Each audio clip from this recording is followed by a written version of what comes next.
తాకట్లో ఉన్న మీ బంగారాన్ని విడిపించి ఆ రోజు ఆన్లైన్ రేటుకి కొంటాం. Sharma gold company. So brother, ఇన్ని సినిమాలు తీశారు, చెప్పుకుంటే నేను చెప్పాను కదా గోల్డెన్ డేస్ గురించి మీరు చెప్తేనే బాగుంటుందనే మా ప్రయత్నం అంతా మీలాంటి వాళ్ళని తీసుకురావటమే. బట్ అన్ని సినిమాలు చేసిన ప్రకాష్ గారు ఆఫర్లు లేక ఒక్కసారిగా ఏదో ఒక చిన్న కాఫీ షాప్ పెట్టుకున్నారు, ఆయనే ఊడుస్తున్నారు, ఆయనే స్కూటర్లలో తిరుగుతున్నాడు, నడుచుకుంటూ తిరుగుతున్నాడు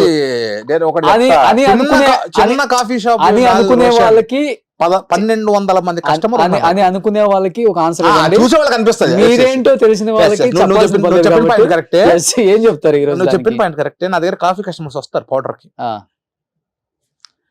నేనే కసు కొట్టుకుంటా. చిన్న రూమ్ తెలిసి ఇటు 10 అడుగులు ఇటు 10 అడుగులు ఉంటదేమో, లేదా 15-20 ఉంటదేమో. మీరే ఊడ్చేస్తారు? నేనే ఊడుస్తా, నేనే తడి కూడా పెడతా, నేనే మిషన్ పెట్టి తుడుచుకుంటా, నేనే చైర్ వేసుకుని కూర్చుంటా, నేనే ఏసీ ఆన్ చేసుకుంటా, నేనే కూలర్ ఆన్ చేసుకుంటా.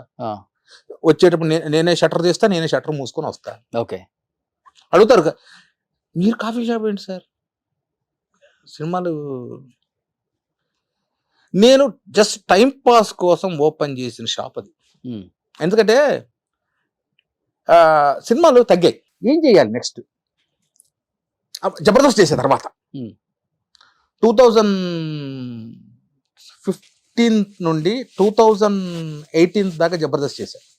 దాదాపు మూడేళ్ళు, దాదాపు 180 ఎపిసోడ్లు దాకా, స్కిట్లు దాకా చేశాను. అది అయిపోయింది. నెక్స్ట్ ఏంటి? సినిమాల మన ఏ డైరెక్టర్ కలవడు, మనం పోయినా ఇంటర్వ్యూ దొరకదు, ఏం చేయాలి?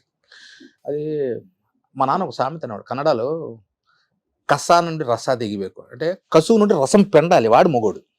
మనం ఊడుస్తాం చూసారా, దాని నుండి పిండితో రసం దిగాలి బయటికి, మొగోడు. అయితే రాళ్ళు కొట్టి బతుకు. ఒకరి ముందు తప్పు చేస్తే తల ఉంచు, తప్పు చేయకపోతే తల ఉంచు. ఇది మా నాన్న. ఎందుకంటే మా నాన్న తెలుసుంటుంది, మా నాన్న ఎస్పీకి రిటైర్డ్ అయ్యారు. సరే ఏం చేద్దాం. ఇప్పుడు స్టార్ హోటల్ ఓపెన్ చేసేంత కెపాసిటీ మనకు లేదు. ఓపెన్ చేసామనుకో, అప్పు చేసే పప్పు చేసే ఏదో చేసామనుకో, నడుస్తుందో లేదో తెలియదు.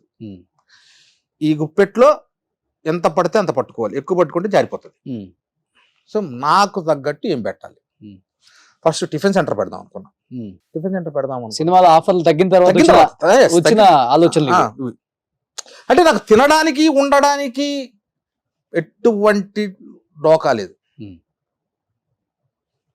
బ్రహ్మాండంగా నీలాగా రోల్స్ రాయర్లో తిరగలేరేమో కానీ, రేంజ్ రోవర్లో తిరగలేరు కానీ, మహేంద్ర ఎక్స్యూవీ ఉంది. నాన్న సంపాదించాడు కదా బాగా. మా నాన్న ఏం సంపాదించాడు అనుకుంటా? మా నాన్న చచ్చిపోయే టైంకి ఎస్బీఐలో ఎస్పీగా మా నాన్న ఒకటే అనేవాడు, సర్వీస్ బుక్ లో రెడ్ ఇలా ఫుల్ స్టాప్ కూడా ఉండకూడదు అని పాలసీ అయింది. ఇట్లా రెడ్ మార్క్ ఉండకూడదు. మా నాన్న చచ్చిపోయే వరకు ఆయన సర్వీస్ బుక్ లో ఇట్లా రెడ్ చొక్కలేదు. మా నాన్న చచ్చిపోయేటప్పటికి ఆయన బ్యాంక్ బ్యాలెన్స్ 7 లక్షల రూపాయలు ఎస్బీఐలో. గుంటకల్లో 83లో 82లోనో ఎంఐజీ క్వార్టర్స్, ఎల్ఐజీ క్వార్టర్స్ అని మీకు ఐడియా? దాంట్లో ఎంఐజీలో ఒక ఇల్లు. మరి ఆనందపురంలో 400 ఎకరాలు ఉంటుంది మీకు అంటారు. ఎవరంటారు 400 ఎకరాలు? రమ్మని బ్రహ్మాండం దూనుకుంటా. 440 అది 150 ఎకరాలు ఉండేది. 150 ఎకరాలు మా తాతకు. ఆయనకు 3 మగపిల్లలు. పంచిది ఎంత వస్తుంది? ఒక్కొక్కరు 50 ఎకరాలు. నాకిద్దరు, మా నాన్నకి 2. ఎంత వస్తుంది? 50, 25. ఈ 25 ఎకరాలు మా నాన్న ఉన్నప్పుడు అమ్మేసాడు. మా నాన్న పోలీస్ డిపార్ట్మెంట్, పోయి చూసుకోవడానికి లేదు. అంటే మా తాత బతికినప్పుడు చూసుకునేవాడు. 150 ఎకరాలు నా తాత చూసుకునేవాడు. డివైడ్ చేశారు. బట్ ఏంటంటే ఆయన చూసుకునేవాడు. ఆయన షేరు మర్చిపోయారు. దీన్ని 4 షేర్లు చేశారు. ఒకటి మా తాత భాగం. ఆయన ముసలోడు, ఆయనకు 75. నాన్నమ్మ నేను పుట్టకముందే పోయారు ఆవిడ. ఒక వంట వాళ్ళని పెట్టుకుని పొలంలో చూసుకున్నా. ఆయన షేరు మా నాన్న షేరు చూసుకునేవాడు. అంటే నాకు తెలిసి 150లో 4 భాగాలు ఇవి చూసుకునేవాడు. ఆయన పోయాక ఒక చిన్నాన్న పిల్లలు మాత్రం వాళ్ళు ఇప్పటికీ పొలాలు చూసుకుంటున్నారు. ఇది మన నాన్న ఇప్పుడు కౌలుకి ఇస్తాం. ఐడియా ఉంది? కౌలు గుత్తలు అంటారు మా సైడ్, రాయలసీమ సైడ్. పోయినప్పుడు స్వామి అంతా మేము బ్రాహ్మణులు. ఒకటి స్వామి పండలేదు స్వామి, ఈసారి పురుగు కొట్టేసిన స్వామి, అది స్వామి, ఇది స్వామి. 10,000 ఇచ్చే చోట 3,000 వాడు ఒకసారి ఐపీ ఎత్తారు. మా నాన్న ఏంద్ర ఈ పెంట అని చెప్పి మొత్తం ఏం చేశాడు, మా చిన్నానికి అమ్మేశాడు. మా చిన్నాన్న పిల్లలే కొనేసుకున్నారు. ఆ డబ్బుతో అనంతపురంలో ఒక ఇల్లు కొన్నాడు. అది ఇప్పుడు ప్రజెంట్ మా అన్న ఉన్నాడు డాక్టర్. అన్న నా కష్టాలు సుఖాలు మా అన్నతో పంచుకుంటాను, ఎవరు నాకు ఇబ్బంది చూడు అన్నీ ఆయనతో పంచుకుంటారు. సో ఆ ఇంట్లో అనే ఉంటాడు. మేము ఇప్పుడు డివైడ్ అవ్వలేదు ఆ ఇల్లు. ఇప్పుడు ఆ ఇల్లు ఒక 2.5 కోటి ఉంటుంది. అనంతపూర్ సెంటర్లో ఉంటుంది ఇల్లు. అంటే మా నాన్న 1,80,000 తాటి తీరది ఇల్లు. అది ఎప్పుడు ఒక 80-90 ఏళ్ళ కింద ఇల్లు అది. ఓకే. దాన్ని కొని దాన్ని రీమోడల్ చేశాడు. తర్వాత మా అన్న దాన్ని రీమోడల్ చేశాడు. సో దాంట్లో అన్న ఉంటాడు. మా నాన్నగారు పాపం కష్టపడి ఆయనకు జాండీస్ వచ్చినప్పుడు పాపం ఆ ఇల్లు అక్కడ కూర్చొని ఆ ఇల్లు అన్ని దాన్ని రీమోడల్ చేయించుకున్నాడు. అప్పటి బేతం చెర్ల స్టోన్స్ వేయించి. సో దాన్ని అమ్మకూడదు. బట్ ఇంకా బిజినెస్ చేయాలన్నది మీ ఐడియానే? నా ఐడియా. ఓకే. నాకు ఆ తర్వాత అనిపించింది, ఏంటి సినిమాలు లేవు, ఇంట్లో ఖాళీ కూర్చున్నా, ఏం చేయాలి. టిఫిన్ సెంటర్ అంటే ఒక మనక వంట రాదు సరిగ్గా. వాడు ఇప్పుడు ఆ దోశ వేసే అతను కాఫీ పెట్టి అతను రాలేదనుకో, నేను లేకపోతే షాప్ క్లోజ్ చేయాలి, అంతే కదా. సరే అది మన చేత కాదు. కిరాణా షాప్ అంటే మనకు రాదు. ఎక్కడ నుండి వస్తాయి సోపులు, ఎక్కడ నుండి తెప్పియాలా, బియ్యం ఎక్కడ నుండి తెప్పాలి, చింతపండు ఎక్కడ నుండి తెప్పియాలి తెలియదు. ఏంటి అప్పుడు మణికొండలో మా రిలేషన్ ఒకతను ఉండేవారు, నాకు దూరం పెద్దనాన్న అవుతారు. వాళ్ళు కాఫీ పౌడర్ కోసం వస్తే అమీర్పేటకు రావాలి, లేకపోతే మోతీనగర్ రావాలి. ఆయన ఎప్పుడన్నా మా ఇంటికి వచ్చినప్పుడు ప్రకాష్ 2 కిలో కాఫీ పౌడర్ తెచ్చివాడు. మోతీనగర్ కాఫీ పౌడర్ షాప్ ఒకటి ఉండదు, చంద్ర కాఫీ వర్క్స్ అని, అక్కడి నుండి తీసుకెళ్ళేవాడు. ఒకసారి అడిగా, లేదు అక్కడ అన్న, లేదబ్బా అన్నాడు. అప్పుడు ఎందుకు మనం కాఫీ పొడి షాప్ ఓపెన్ చేస్తే ఏమవుతుంది,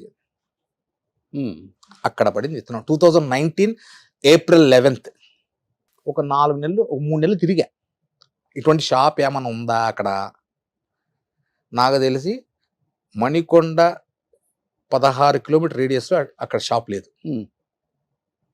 మోనోపాలి అంటారు చూడు, పెడితే మనమే.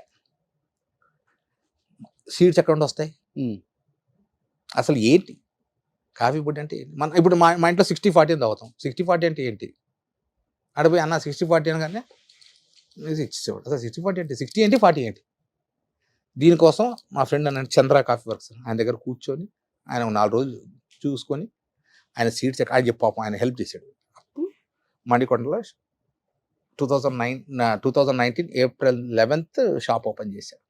అలా పెట్టిన కొత్తలో అందరికి షాక్ కాదు, అంటే చూసిన మిమ్మల్ని ప్రేమించిన సినిమాలో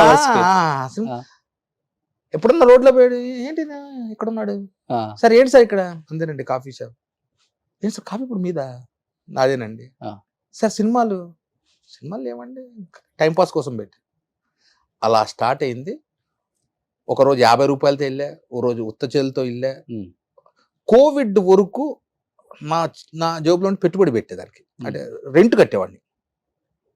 5 కేజీలు సీడ్ తెప్పించేవాడిని. 5 కేజీలే చికోరి, ఒక 3 కిలోలు, 5 కిలోలు సీడ్తో స్టార్ట్ చేసి ఇవాళ 1200-1300 మంది కస్టమర్స్ ఉంది. మీరే వెళ్ళి డెలివరీ ఇస్తారా? నేను డెలివరీ ఎవరికి ఇస్తా, సీనియర్ సిటిజన్స్ 70 దాటిన వాళ్ళు మాత్రమే అక్కడ ఉండి, పిల్లలంతా అమెరికాలో ఉండి కార్ లేదు ఏమీ లేదు అన్న వాళ్ళకి 1/2 కిలో అయినా ఇంటికి తీసుకెళ్లి 5 కిలోమీటర్ కానీ 10 కిలోమీటర్ రేడియస్ లో ఉన్నా కానీ ఇచ్చేసి వస్తా. బాయ్ని కూడా పెట్టుకోలేదు. ఎప్పుడు ఇస్తా డెలివరీ, షాప్ మూసిన తర్వాత వెళ్ళి ఇచ్చేసి మా ఇంటికి వెళ్తా. అందుకే నా షాప్కి నేను కార్లో స్కూటర్లోనే వెళ్తా. ఇప్పుడు నీ దగ్గర కూడా స్కూటర్లోనే వచ్చా. ఫస్ట్ నేను ట్రాఫిక్ గురించి ఆలోచిస్తా. ఇదంతా చూసి బయట వాళ్ళు ఇంకొకలాగా అనుకుంటుంటారు. ఇప్పుడు నేనేంటో నాకు తెలుసు. అవును, నువ్వు 1,00,000 అనుకో, నీ వల్ల నాకు ఊడింది ఏముంది, నేను ఎలా బతుకుతున్నాను అలాగే ఉన్నా. నేను సినిమా ఫీల్డ్కి ఎలా వచ్చానో ఈ రోజుకి అలాగే ఉన్నాను. నేను ఎవరి దగ్గర చేయి జాచలా. సుమన్ టీవీలో మీ పర్సనల్ అండ్ బిజినెస్ ప్రమోషన్స్ కోసం కింది నెంబర్కి కాంటాక్ట్ చేయండి.